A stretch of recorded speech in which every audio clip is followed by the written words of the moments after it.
Kia ora everyone, it's Fiona Bolton here from InfoCare Solutions. Welcome along to this video tutorial on how to upload your new WINZ.csv file. It is important that InfoCare knows which children are on your WINZ schedule. It's not essential, but it is important. Where possible, under the Children menu, all children who do receive WINZ subsidies should have their details updated to reflect this. This makes uploading the file even easier to find and assign the payments to. Select the Children menu and select the first child that you need to update or enter the WINZ details for. In this case, I have a new child here called Ben, and I'm then going to select the Accounts option. Currently, the WINZ has been approved for the mother, so I'm selecting the mother's account and the WINZ icon, which is the last one on the far right-hand side. In here, we're entering in the child's or the parent's WINZ number. This is the SWN number that appears on your WINZ schedule. You do not need to enter the dashes. InfoCare will automatically populate the dashes for you. Just merely type the 9-digit code.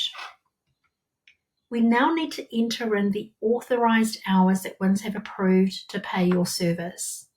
We also need to enter in the weekly amount WINZ have approved to pay. And we're entering in the start date. Now, this is the start date that WINZ is going to start from, not necessarily the same date that the child started at your service.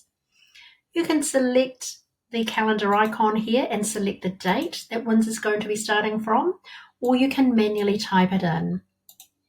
We also have the finishing date. This is the renewal date that appears on your WINZ statements. So this is the scheduled date that this particular WINZ amount and authorised hours is going to expire on.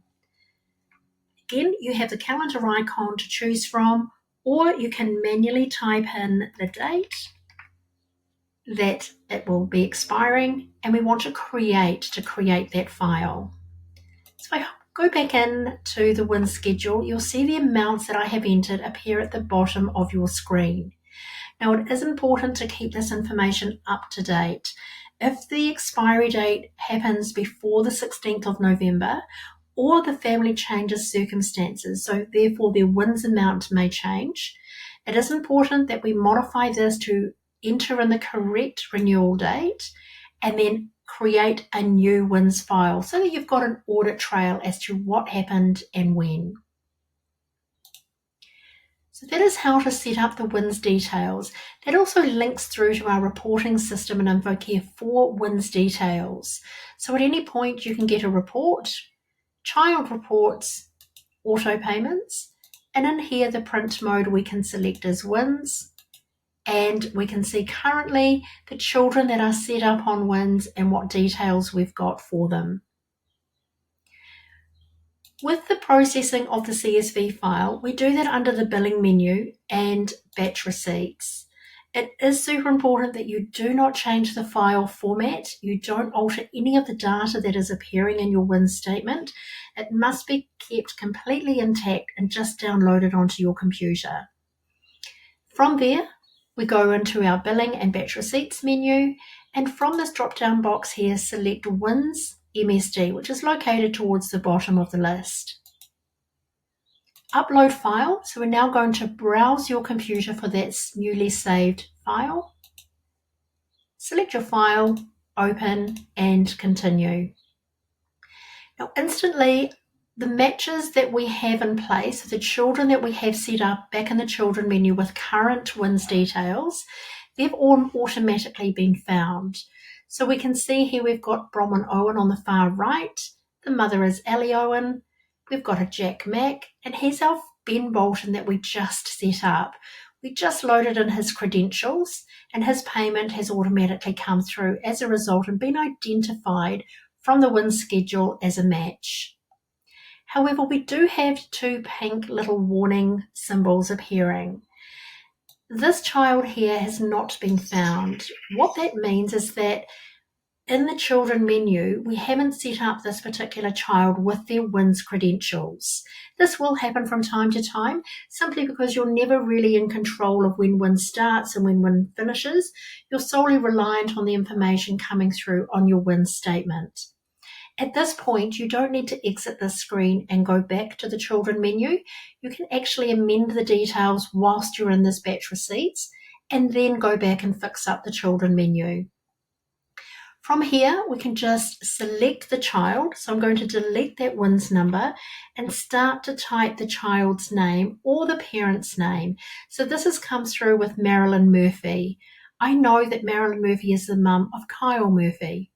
So as I start to type, a match will come up for me to select, and the child's reference number as opposed to their WINZ number will be populated.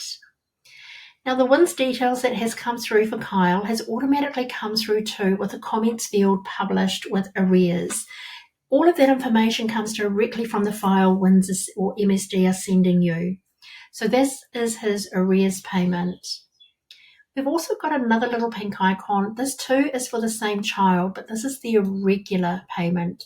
So we have the arrears at the top, then we move into the standard weekly regular payments. Again, I know this is Kyle simply because of the mother's name. Just type it in and my reference number has come through. I then want to scroll to the bottom to click the Validate button. I want to validate that the changes I've made have indeed picked Kyle Murphy and I no longer have any errors showing. You can also make sure that you match the file that you've uploaded, and if everything is true and correct, simply click Commit, and that is your WINZ file uploaded for the week. We hope you enjoyed that. Please don't hesitate to reach out to our customer success team if you need any support with this whatsoever. Ka kite.